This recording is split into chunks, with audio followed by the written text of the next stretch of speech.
Uygur, Tatar, Azer bir boydur. Kara, Kalpak, Kırgız, Kazak bunlar bir soydur. Özbek, Türkmen, Uygur, Tatar, Azer bir boydur.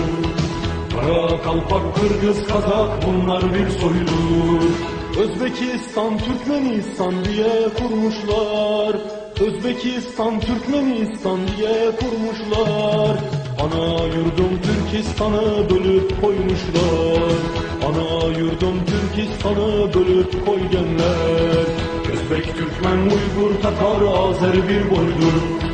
Kara, Kalpak, Kırgız, Kazak bunlar bir soydur.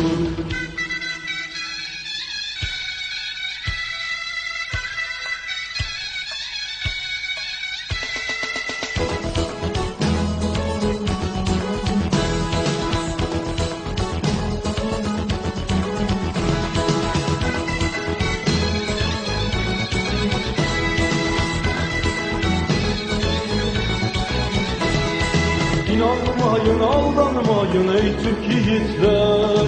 İnanmayın, aldanmayın ey Türk yiğitler. 40 asırlık tarihe sahip olan Türkler. 40 asırlık tarihe sahip olan Türkler. Özbek, Türkmen, Uygur, Tatar, Azer bir boydur. Kara, Kalpak, Kırgız, Kazak bunlar bir soydur. Özbek, Türkmen, Uygur, Tatar, Azer bir boydur. Kara, Kalpak, Kırgız, Kazak bunlar bir soydur. Türkistan, Kafkasistan ey güzel yurdumuz. Türkistan, Kafkasistan ey güzel yurdumuz. Sana kurban olalım ey ana yurdumuz. Sana kurban olalım ey ana yurdumuz. Özbek, Türkmen, Uygur, Tatar, Azer bir boydur. Kara, Kalpak, Kırgız, Kazak bunlar bir soydur. Özbek, Türkmen, Uygur, Tatar, Azer bir boydur.